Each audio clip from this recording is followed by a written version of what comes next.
നമസ്കാരം. ഇവ മെഡിക്കൽ സീരീസിലേക്ക് സ്വാഗതം. ഞാൻ ഡോക്ടർ ശൈലേന്ദ്രകുമാർ. ഫിറ്റ്നസ് സംബന്ധമായി നമ്മിൽ പലരും ഒരുപാട് കേട്ടിട്ടുള്ള ഒരു പേരായിരിക്കും ക്രിയാറ്റിൻ. എന്താണ് ഈ ക്രിയാറ്റിൻ? ഇത് നമ്മുടെ ശരീരത്തിൽ എങ്ങനെ പ്രവർത്തിക്കുന്നു? ആർക്കൊക്കെ ഇത് ഉപയോഗിക്കാം? ഇതിന് പാർശ്വഫലങ്ങളുണ്ടോ? ഇങ്ങനെ ഒരുപാട് ചോദ്യങ്ങൾ പലരുടെയും മനസ്സിലുണ്ടാവാം. ഇന്ന് നമ്മൾ ക്രിയാറ്റിനെ കുറിച്ച് വിശദമായി സംസാരിക്കാൻ പോവുകയാണ്.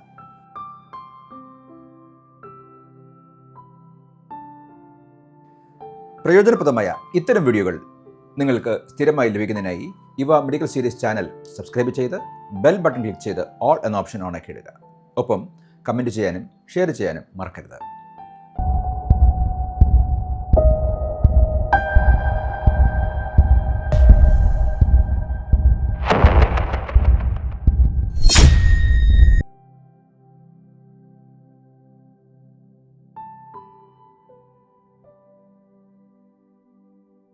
ക്രിയാറ്റിൻ എന്ന് പറയുന്നത് നമ്മുടെ ശരീരത്തിൽ സ്വാഭാവികമായി കാണപ്പെടുന്ന ഒരു സംയുക്തമാണ്.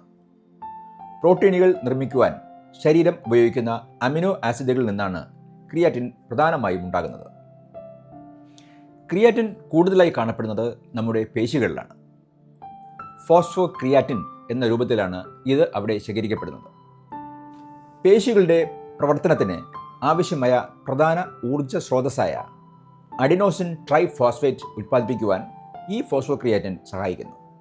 അതുകൊണ്ട് തന്നെ നമ്മൾ വ്യായാമം ചെയ്യുമ്പോൾ പേശികൾക്ക് ആവശ്യമായ ഊർജം നൽകുന്നതിൽ ക്രിയാറ്റിൻ വലിയ പങ്ക് വഹിക്കുന്നുണ്ട്. പേശികളിൽ മാത്രമല്ല, നമ്മുടെ തലച്ചോറിലും കരൾ, പാൻക്രിയാസ്, വൃക്കകൾ തുടങ്ങിയ മറ്റ് അവയവങ്ങളിലും ക്രിയാറ്റിൻ ചെറിയ അളവിൽ ഉൽപ്പാദിപ്പിക്കപ്പെടുന്നുണ്ട്. മത്സ്യം, മാംസം തുടങ്ങിയ പ്രോട്ടീൻ അടങ്ങിയ ഭക്ഷണങ്ങളിൽ നിന്നും നമുക്ക് ക്രിയാറ്റിൻ ലഭിക്കുന്നുണ്ട്.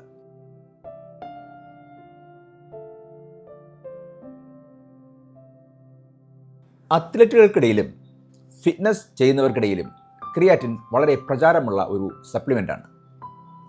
പേശികളുടെ ശക്തി വർദ്ധിപ്പിക്കുവാനും പെർഫോമൻസ് മെച്ചപ്പെടുത്തുവാനും ക്രിയാറ്റിൻ സഹായിക്കുമെന്നാണ് വിശ്വസിക്കുന്നത്.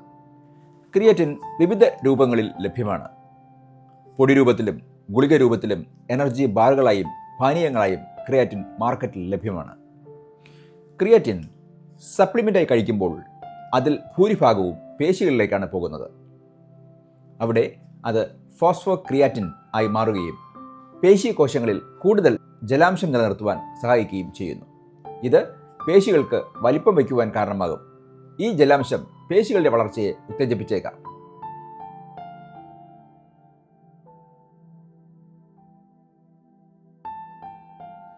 പലരുടെയും മനസ്സിലുള്ള ഒരു തെറ്റിദ്ധാരണയാണ് ക്രിയാറ്റിൻ ഒരു സ്റ്റിറോയിഡ് ആണ് എന്നത്. ക്രിയാറ്റിൻ ഒരു സ്റ്റിറോയിഡ് അല്ല. ഇത് ശരീരം സ്വാഭാവികമായി ഉൽപ്പാദിപ്പിക്കുന്ന ഒരു അമിനോ ആസിഡ് സംയുക്തമാണ്. പല അത്ലറ്റിക് സംഘടനകളും ഇൻ്റർനാഷണൽ ഒളിമ്പിക് കമ്മിറ്റി ഉൾപ്പെടെ ക്രിയാറ്റിൻ ഉപയോഗിക്കുവാൻ അനുവദിക്കുന്നുണ്ട്. എന്നാൽ സുരക്ഷിതമാണ് എന്ന് കരുതി അമിതമായി ഉപയോഗിക്കുന്നത് നല്ലതല്ല. ഏതൊരു സപ്ലിമെൻറ്റും പോലെ ക്രിയാറ്റിൻ ഉപയോഗിക്കുന്നതിന് മുമ്പ് ഒരു ഡോക്ടറെ കണ്ട് ആവശ്യമുള്ള ഉപദേശം സ്വീകരിക്കുന്നത് നല്ലതാണ്.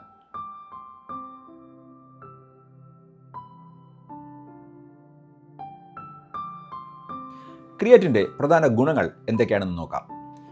വ്യായാമം ചെയ്യുമ്പോൾ കൂടുതൽ ശക്തി നേടുവാനും പേശികളുടെ വളർച്ചയെ പ്രോത്സാഹിപ്പിക്കുവാനും ക്രിയാറ്റിൻ സഹായിച്ചേക്കാം. ഭാരോദ്വഹനം, സ്പ്രിൻറ്റിംഗ് പോലുള്ള ഉയർന്ന തീവ്രതയിലുള്ള വ്യായാമങ്ങളിൽ പ്രകടനം മെച്ചപ്പെടുത്തുവാൻ ക്രിയാറ്റിൻ സഹായിക്കുന്നു. വ്യായാമത്തിന് ശേഷം പേശികൾക്ക് വേഗത്തിൽ ഊർജം വീണ്ടെടുക്കുവാൻ ക്രിയാറ്റിൻ സഹായിക്കും. അതുകൂടാതെ പേശികളിൽ ഉണ്ടാകുന്ന പരിക്കുകൾ തടയുവാനും പേശി വേദന കുറയ്ക്കുവാനും ഉപകരിച്ചേക്കാം. പേശികളിൽ ജലാംശം നിലനിർത്തുന്നതിലൂടെ ഇത് നിർജ്ജലീകരണം തടയുവാൻ സഹായിച്ചേക്കാം. എന്നാൽ എല്ലാ പേരിലും ഒരേപോലെ ഈ ഗുണങ്ങൾ ലഭിക്കണം എന്നില്ല.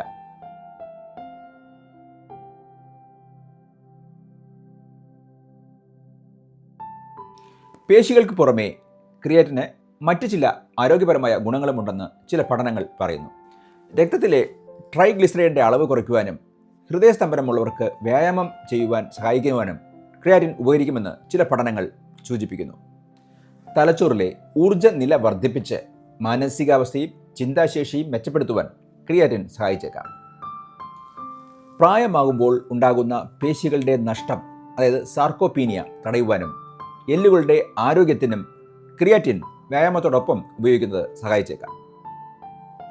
ക്രിയാറ്റിൻ അടങ്ങിയ ക്രീമുകൾ ചർമ്മത്തിലെ ചുളിവുകളും അയവില്ലായ്മയും തടയുവാൻ സഹായിച്ചേക്കാം. ക്യാൻസർ, പാർക്കിൻസൺസ്, മസ്കുലർ ഡിസ്ട്രോഫി തുടങ്ങിയ അവസ്ഥകളിലും ക്രിയാറ്റിൻ ഗുണകരമായേക്കാം എന്ന് ചില പഠനങ്ങൾ സൂചിപ്പിക്കുന്നുണ്ടെങ്കിലും ഈ വിഷയങ്ങളിൽ കൂടുതൽ ഗവേഷണങ്ങൾ ആവശ്യമാണ്.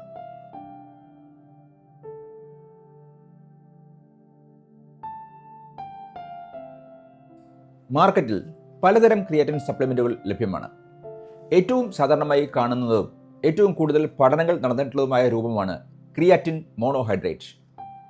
ഇതുകൂടാതെ creatine ethyl ester, creatine hydrochloride, creatine magnesium chelate, liquid creatine തുടങ്ങിയ മറ്റു രൂപങ്ങളും ലഭ്യമാണ്.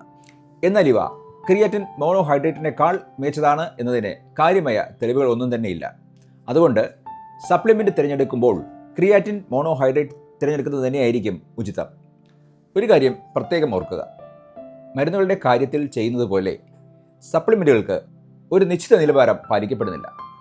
അതുകൊണ്ട് തന്നെ സപ്ലിമെൻ്റ് വാങ്ങുമ്പോൾ ഗുണനിലവാരം ഉറപ്പുള്ള ഉൽപ്പന്നങ്ങൾ മാത്രം വാങ്ങുവാൻ ശ്രദ്ധിക്കണം. മാത്രമല്ല, അവ ഉപയോഗിക്കുന്നതിന് മുൻപ് ഡോക്ടറുമായി സംസാരിച്ച് ഉറപ്പുവരുത്തുകയും ചെയ്യണം.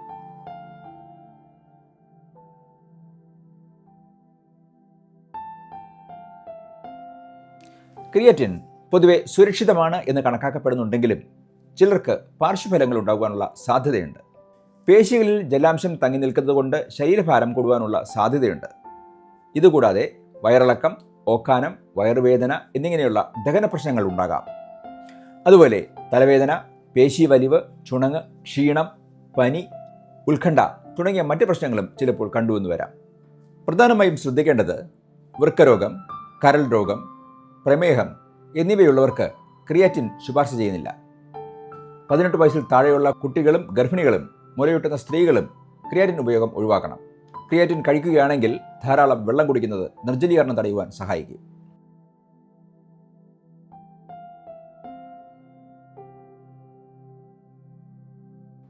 ക്രിയാറ്റിൻ സപ്ലിമെൻറ്റുകൾ സ്ഥിരമായി കഴിക്കുന്നവർ അത് നിർത്തിയാൽ ഏതാനും ആഴ്ചകൾക്കുള്ളിൽ ശരീരത്തിലെ ക്രിയാറ്റിൻ്റെ അളവ് കുറയും. ഇത് ക്ഷീണം, പേശി നഷ്ടം, ശരീരഭാരം കുറയുക തുടങ്ങിയ ചില പാർശ്വഫലങ്ങൾക്ക് കാരണമായേക്കാം. എന്നാൽ വ്യായാമം ചെയ്യുന്നത് തുടരുകയാണെങ്കിൽ ഇത്തരത്തിലുള്ള പ്രശ്നങ്ങളൊന്നും തന്നെ ഉണ്ടാകാതെ ശക്തി നിലനിർത്തുവാൻ സാധിക്കും. ഓർക്കുക, ക്രിയാറ്റിൻ നിങ്ങളുടെ ശരീരത്തിൽ സ്വാഭാവികമായി ഉണ്ടാകുന്ന ഒരു സംയുക്തമാണ്. ഭക്ഷണത്തിലൂടെയും സപ്ലിമെൻറ്റുകളിലൂടെയും ഇത് ലഭിക്കും. പേശികളുടെ ശക്തിയും വ്യായാമശേഷിയും വർദ്ധിപ്പിക്കുവാൻ ഇത് സഹായിച്ചേക്കാം. പൊതുവെ സുരക്ഷിതമാണ് എന്ന് കരുതപ്പെടുന്നുണ്ടെങ്കിലും എല്ലാവർക്കും ഒരേപോലെ ഇത് ഗുണം ചെയ്യണം എന്നില്ല. നിങ്ങൾ ഒരു സപ്ലിമെൻറ്റ് കഴിക്കുവാൻ ഉദ്ദേശിക്കുന്നുണ്ടെങ്കിൽ അത് ക്രിയാറ്റിൻ ആണെങ്കിലും മറ്റെന്താണെങ്കിലും ഒരു ഡോക്ടറുമായോ അല്ലെങ്കിൽ ഒരു പ്രൊഫഷണൽ ന്യൂട്രീഷനിസ്റ്റുമായോ സംസാരിക്കുന്നത് വളരെ പ്രധാനമാണ്. നിങ്ങളുടെ ആരോഗ്യനില അനുസരിച്ച് ശരിയായ തീരുമാനമെടുക്കുവാൻ ഇത് നിങ്ങളെ സഹായിക്കും. ഈ വീഡിയോ നിങ്ങൾക്ക് ഉപകാരപ്രദമായെങ്കിൽ ലൈക്ക് ചെയ്യുവാനും ഷെയർ ചെയ്യുവാനും മറക്കരുത്. ഞങ്ങളുടെ ചാനൽ സബ്സ്ക്രൈബ് ചെയ്യാത്തവർ ഇപ്പോൾ തന്നെ സബ്സ്ക്രൈബ് ചെയ്യുവാൻ ശ്രദ്ധിക്കുക. പുതിയൊരു വിഷയമായി വീണ്ടും കാണാം. ആയുരാരോഗ്യ സൗഖ്യങ്ങൾ നേർന്നുകൊണ്ട് വിട പറയുന്നത് ഡോക്ടർ ശൈലേന്ദ്രകുമാർ. നന്ദി.